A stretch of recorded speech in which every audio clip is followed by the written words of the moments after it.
hard real-time deployments, so they do some FPGA stuff.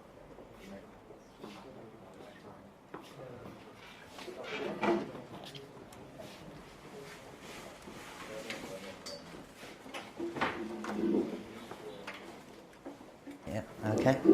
So last talk for today before the wrap-up, same speaker, AES70, control protocol this time for audio. Yeah. Okay. In case anyone wasn't here for the last one, hello, I'm Conrad Bevington. I'm here from Focusrite. We do audio interfaces and various audio devices. So this is a talk on the AES70 protocol. It's a standard for controlling audio devices on an audio network. So in case anyone wasn't here just now,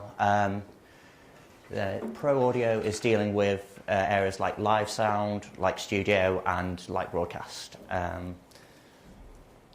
We have various devices for inputs, so microphones and preamps, outputs to amplifiers and speakers, and in the middle there's processing, mixers, effects, those sorts of devices.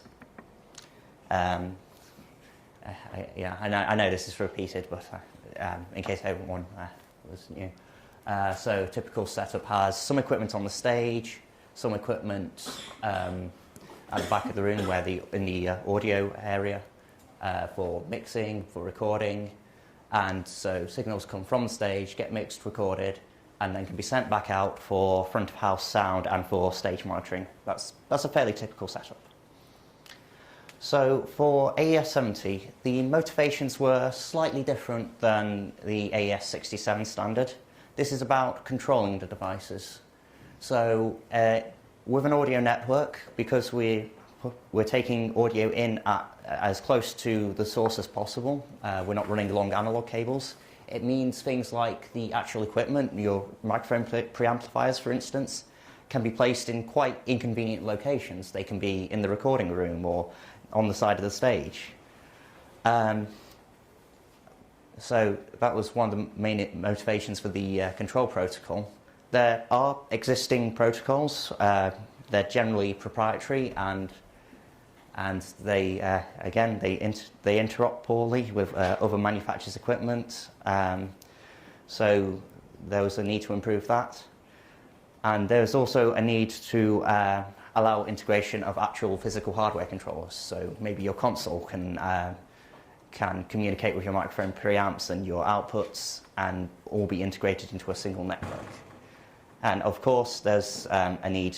The AES67 didn't specify control, and so having a complementary standard that does that kind of fills in the gap.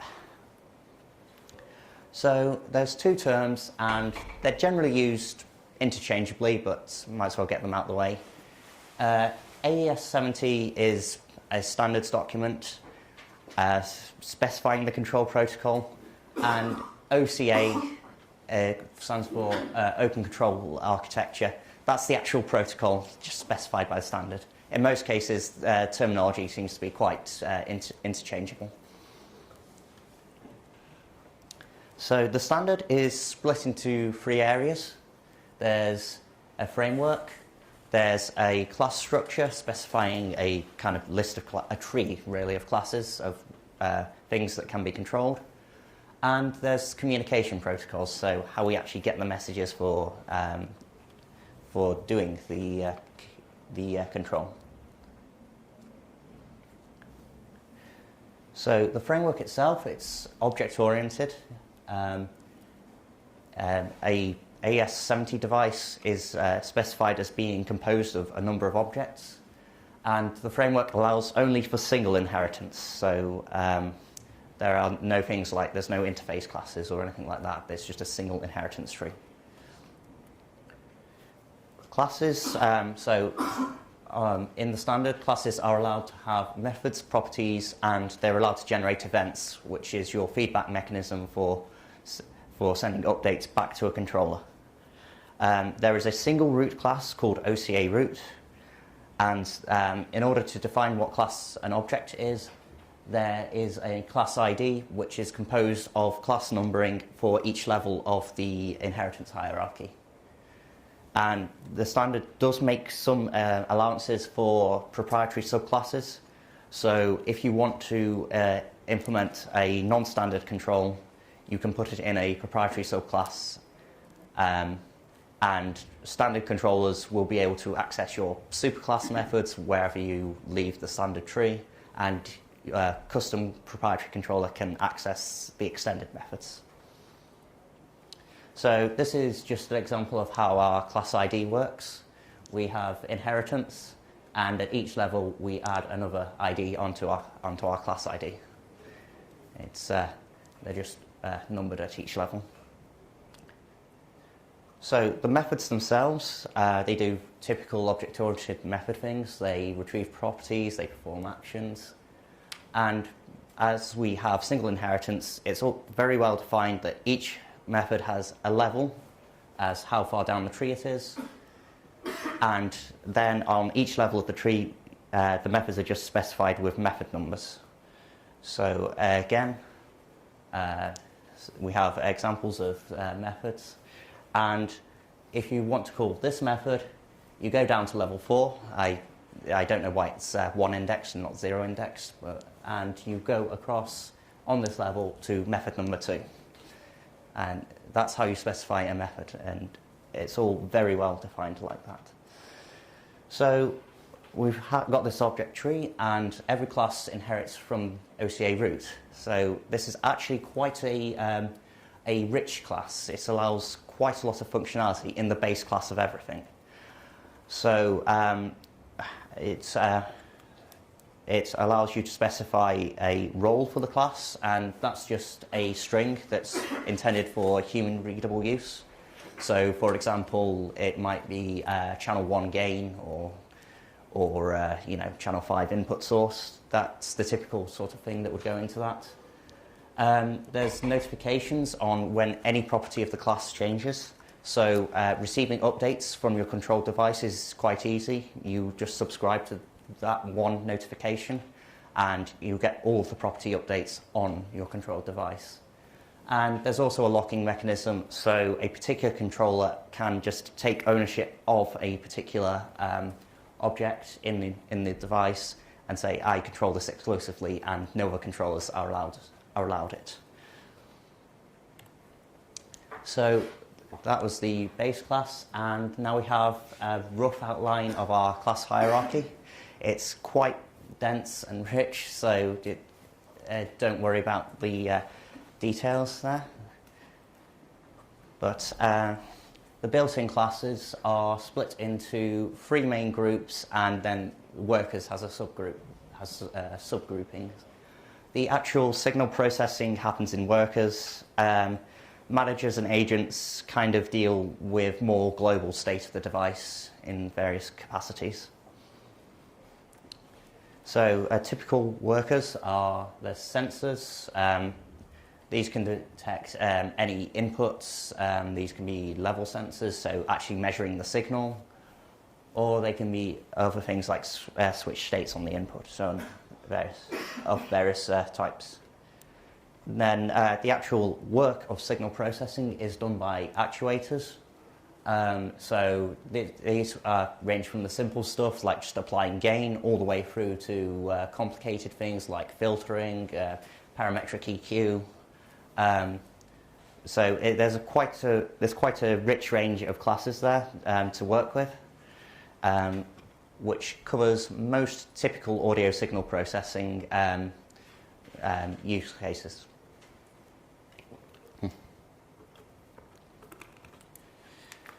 So once we've got these classes and we've made objects, we can group them into blocks. These blocks don't really have a signal processing function. They're more for the actual logical layout of the device. So, for instance, you would typically group a single channel of signal processing into a single block, just to make it clear that what the functionality is relating to.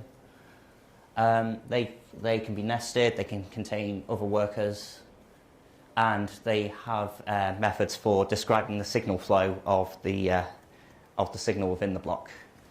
So in a typical case, each worker within a block would have some ports for input and output, and the block that contains them all, this big outer rectangle, you call a method on it to describe the signal flow, and it tells you this is connected to this output's connected to this switch, and it just enumerates all of the signal path connections like that.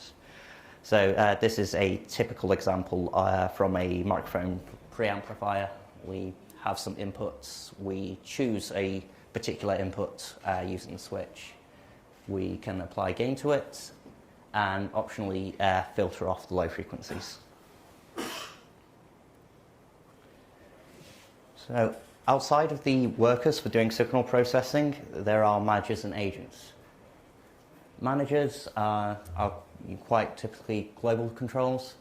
So, the mandatory ones all deal with the device on some level. So there's describing what the device actually is and what firmwares are on it.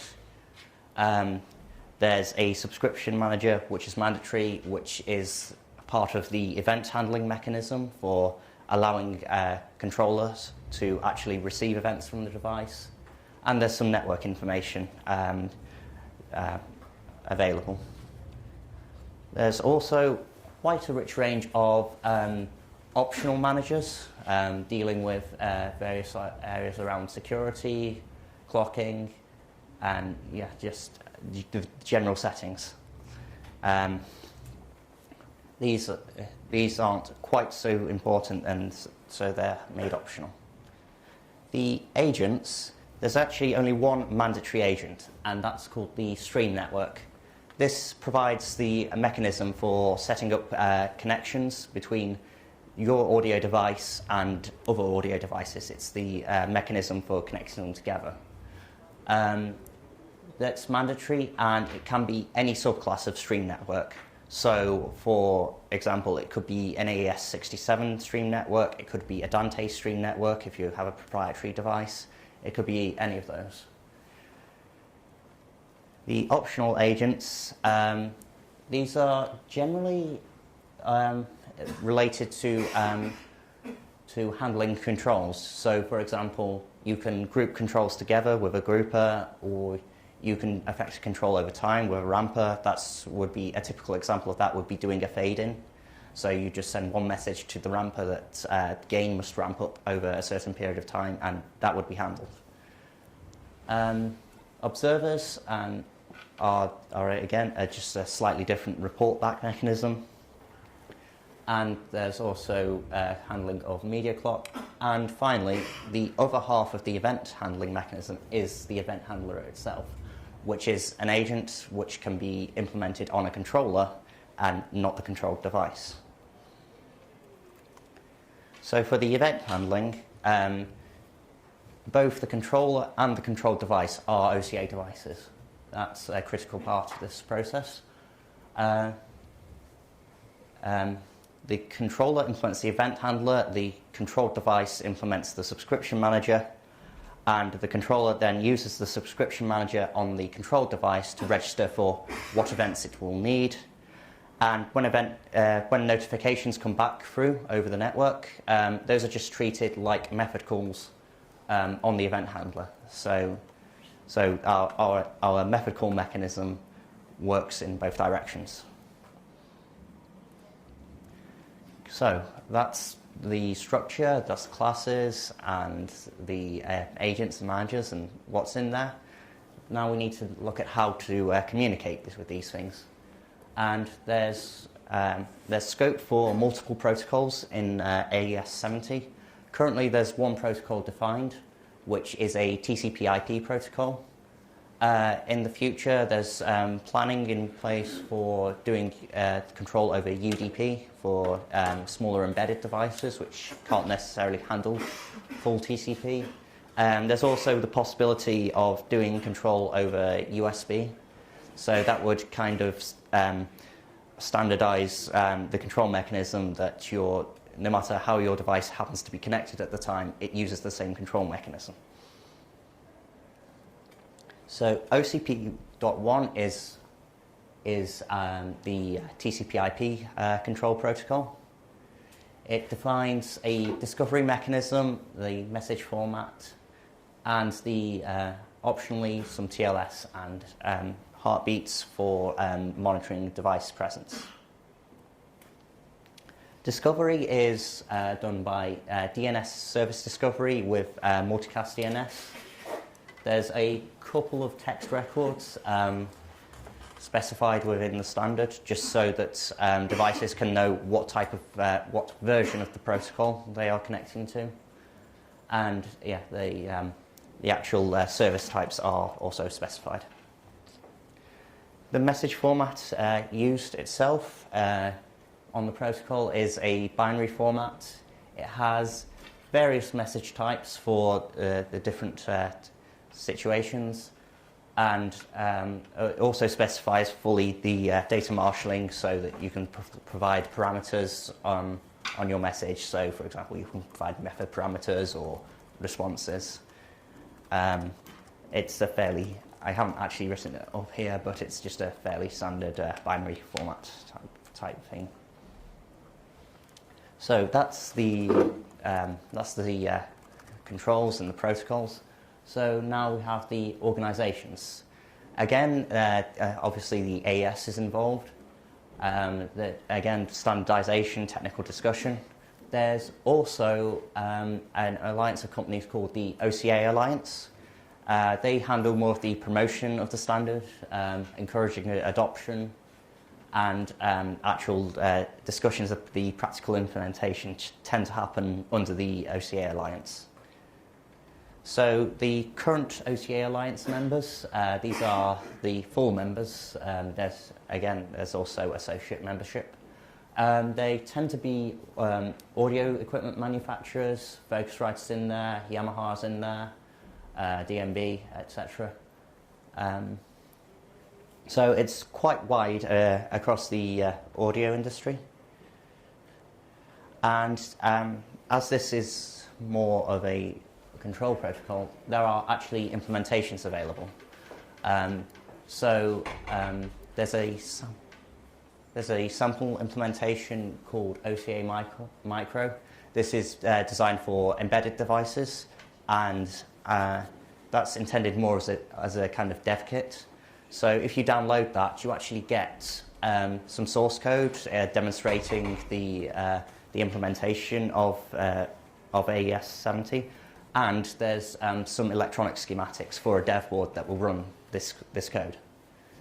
The OCA.js is more of a client-side implementation, so for implementing controller applications. That can run in your browser and generate OCA commands to control various things on your network. So that's quite easy to get up and running and get started with.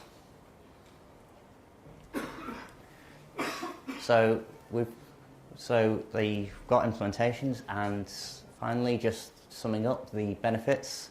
Having a standard protocol allows a better interop, and it allows the possibility of things like custom controllers, of hardware controllers to interact with the audio network. It makes a good fit with AES67, and the structure used, the object-oriented structure, allows for easy extension where needed. So yes, for more information, there's the OCA Alliance, there's the AES, and there's the downloads for the implementations. Thank you.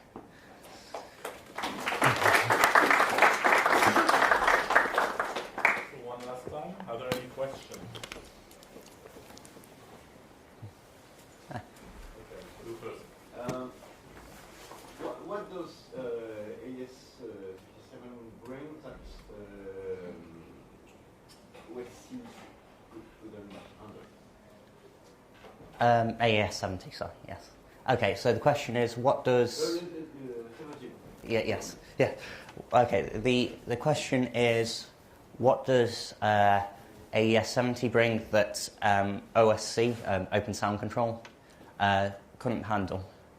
I'd say it's more in terms of the specialization. So OSC was more focused towards being kind of a MIDI replacement for instrument products, for that market. And this is more focused towards the high-end pro audio market. So we just see a different focus in kind of what objects are implemented in the protocols and what controls they allow. We have a second question at the back. My question was going to be exactly the same. Okay, so another question. No? No regrets? Okay, thank you, Conrad. Thank you, thank you.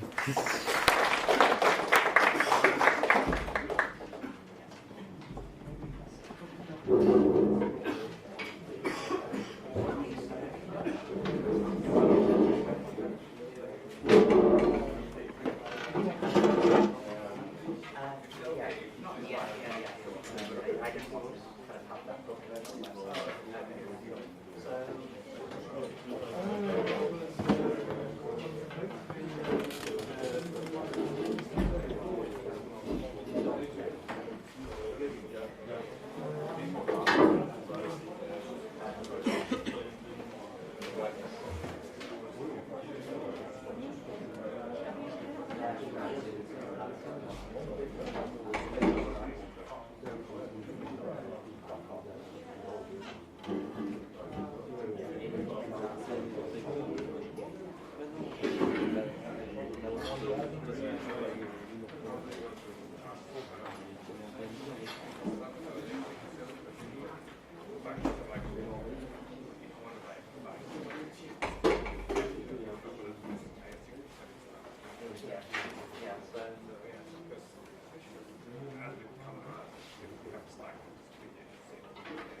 real-time deployment, which is very strict.